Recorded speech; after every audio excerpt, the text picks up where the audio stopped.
সাবেক প্রধানমন্ত্রী শেখ হাসিনা, সাবেক স্বরাষ্ট্রমন্ত্রী আসাদুজ্জামান খান কামাল ও সাবেক আইজিপি চৌধুরী আব্দুল্লাল মামুনের বিরুদ্ধে গণহত্যার প্রমাণ পেয়েছে আন্তর্জাতিক অপরাধ ট্রাইব্যুনালের তদন্ত দল। এ নিয়ে আরও জানাতে ট্রাইব্যুনাল থেকে সরাসরি যুক্ত হচ্ছেন সহকর্মী মিজান আহমেদ। মিজান, যেহেতু গণহত্যার প্রমাণ পাওয়া গেছে, তাহলে বিচারের পরবর্তী প্রক্রিয়াগুলো কি হতে পারে আন্তর্জাতিক অপরাধ ট্রাইব্যুনালের নিয়ম অনুযায়ী?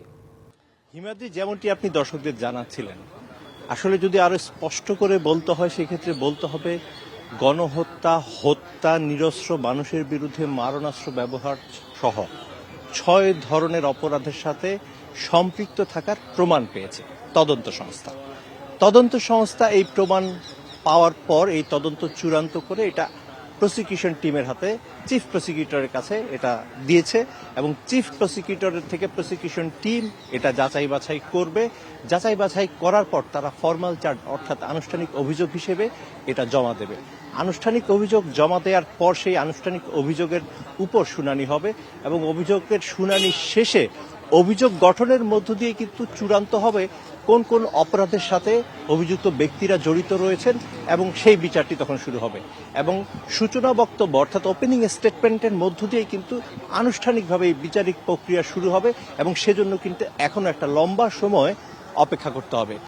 কালার এক্সপার্ট, জর্জ স্যাপ এবং মাইল্ড অন হ্যান্ডস টেকনোলজি সমৃদ্ধ অরিক্স ক্রিস্টাল ওয়াশ আপনার মাধ্যমে দর্শকদের জানাতে চাই, আজকে শুধু দেশবাসীর নজরই কিন্তু আন্তর্জাতিক অপরাধ ট্রাইব্যুনালে নয়, আন্তর্জাতিক বিশ্বের নজরও রয়েছে। কারণ আমরা সকাল থেকে দেখছি আন্তর্জাতিক গণমাধ্যমের প্রতিনিধিরা কিন্তু আন্তর্জাতিক অপরাধ ট্রাইব্যুনাল এসেছেন এবং জুলাই আগস্ট বিপ্লবের পর 5 আগস্ট অন্তর্বর্তী সরকারের কাছে দেশবাসীর প্রথম দাবিটিই ছিল কিন্তু জুলাই আগস্ট গণহত্যার বিচার। সেক্ষেত্রে নিঃসন্দেহে বলা চলে আন্তর্জাতিক অপরাধ ট্রাইব্যুনালের একটি উল্লেখযোগ্য দিন আজ। কারণ এই যে জুলাই আগস্টের যেই গণহত্যা, সেই গণহত্যার সবচেয়ে হ্যাভিয়েট যে মামলাটি রয়েছে, সেই হ্যাভিয়েট মামলাটি শেখ হাসিনা ভার্সেস স্টেট অর্থাৎ শেখ হাসিনা বনাম রাষ্ট্র মামলার আজকেই কিন্তু তদন্ত প্রতিবেদনটি চূড়ান্তভাবে জমা পড়েছে প্রসিকিউশনে। একটু পর আন্তর্জাতিক অপরাধ ট্রাইব্যুনালের চিফ প্রসিকিউটর তিনি এই প্রতিবেদন সম্পর্কে গণমাধ্যমে কথা বলবেন। এরই মধ্যে আমরা জেনেছি যে এই প্রতিবেদনের সাথে জাতিসংঘের যে তদন্ত প্রতিবেদন ছিল ফ্যাক্টস অ্যান্ড ফাইন্ডিং কমিটির ভলকার টুকে, সেই প্রতিবেদন কিন্তু এই তদন্ত প্রতিবেদনের সাথে সম্পূরক প্রতিবেদন হিসেবে জমা দেওয়া হয়েছে। এর পাশাপাশি বেশ কিছু অডিও ক্লিপও দেওয়া হয়েছে।